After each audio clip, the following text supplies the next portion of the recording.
Assalamualaikum warahmatullahi wabarakatuh.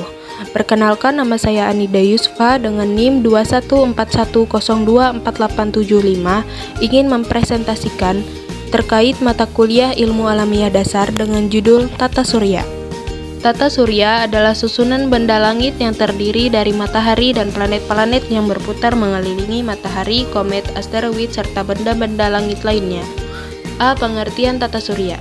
Tata surya adalah kumpulan benda langit yang terdiri atas sebuah bintang yang disebut matahari dan semua objek yang terikat oleh gaya gravitasinya. Objek-objek tersebut termasuk 8 buah planet yang sudah diketahui dengan orbit berbentuk elips, 5 planet kerdil, 173 satelit alami yang telah diidentifikasikan, dan jutaan benda langit yaitu meteor, komet, dan asteroid. Tata surya dibagi menjadi matahari, 4 bagian dalam, sabuk asteroid, 4 planet luar, dan di bagian terluar adalah sabuk kipar dan piringan tersebar. B. Teori asal-usul tata surya. Berbagai sumber menyebutkan kalau terbentuknya tata surya butuh proses yang cukup lama dan panjang. Pembahasan tentang terbentuknya tata surya ini sudah banyak dijelaskan dalam teori pembentukan tata surya. Berikut beberapa teorinya. 1. Teori nebula. Teori pembentukan tata surya nebula berpendapat dua versi. Berdasarkan Immanuel Kant dan Pierre-Simon de Laplace, keduanya berpendapat bahwa tata surya berasal dari kabut gas panas. A. Teori nebula Immanuel Kant. Menurut Immanuel Kant, tata surya terbentuk dari kabut gas yang bersuhu panas yang berotasi lambat. Massa jenis kabut semakin tinggi dan membentuk inti di berbagai tempat. Inti panas yang berada di tengah bersuhu paling panas dan berpijar menjadi matahari, sementara inti di tepinya mendingin lalu menjadi planet. B. Teori nebula Pierre-Simon de Laplace. Menurut Pierre de Laplace, tata surya berasal dari kabut gas bersuhu panas yang berotasi cepat. Terus, sebagian materi, bola gas terlempar. Gas yang terlempar mendingin menjadi planet, sedangkan bola gas di awal berpijar dan menjadi matahari. 2. Teori planet simal. Teori ini diajukan dari T.C. Chamberlain dan F.R. Moulton, yang merupakan ilmuwan Amerika di awal abad ke-20. Menurut teori ini, matahari sebelumnya telah ada sebagai salah satu dari bintang-bintang yang ada di alam semesta. 3. Teori pasang surut. Sir James Jeans dan Harold Jeffreys berpendapat kalau tata surya terbentuk akibat bintang lain yang lewat matahari. Ketika melintas terjadi gaya tarik-menarik yang menyebabkan massa matahari tertarik. Teori bintang kembar.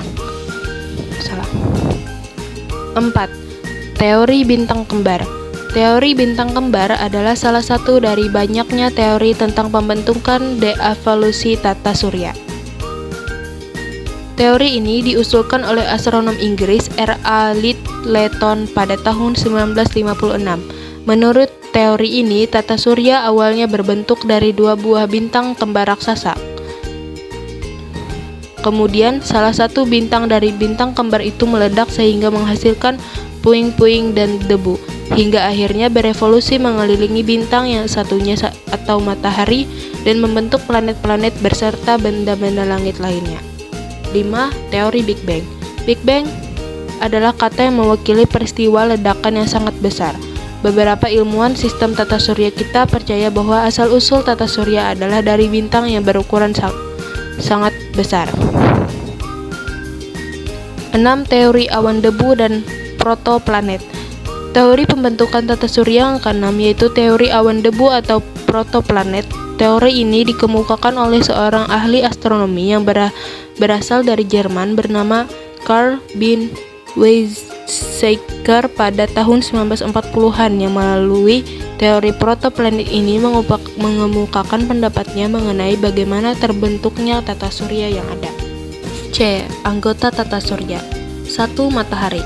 Matahari merupakan sebuah bintang yang berada di antara 100 juta bintang lain dalam galaksi Bima Sakti.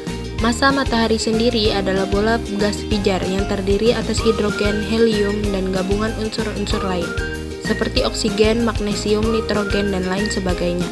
2. Planet dan satelit alam. Sistem tata surya memiliki 8 planet, yaitu Merkurius, Venus, Bumi, Mars, Jupiter, Saturnus, Uranus, dan Neptunus.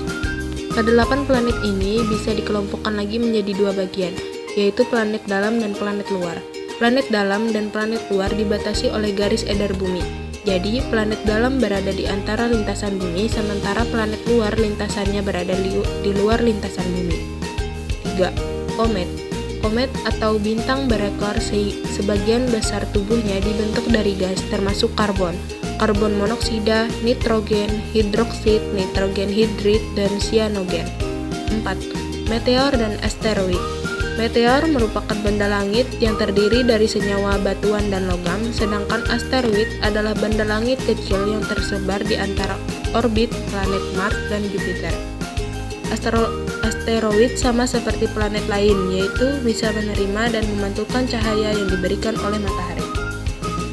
Kesimpulan, tata surya adalah kumpulan benda langit yang terdiri atas sebuah bintang yang disebut matahari dan semua objek yang terikat oleh gaya gravitasinya.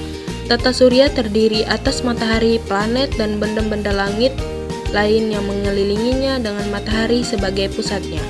Planet adalah benda langit yang tidak mengeluarkan panas ataupun cahaya. Urutan planet dimulai dari yang terdekat dengan matahari adalah Merkurius, Venus, Bumi, Mars, Jupiter, Saturnus, Uranus, dan Neptunus. Bumi adalah satu-satunya planet yang dapat ditempati oleh makhluk hidup. Dan benda-benda langit lainnya yang berada di tata surya adalah asteroid, komet, meteor, meteorit, dan satelit. Sekian presentasi dari saya. Wassalamualaikum warahmatullahi wabarakatuh.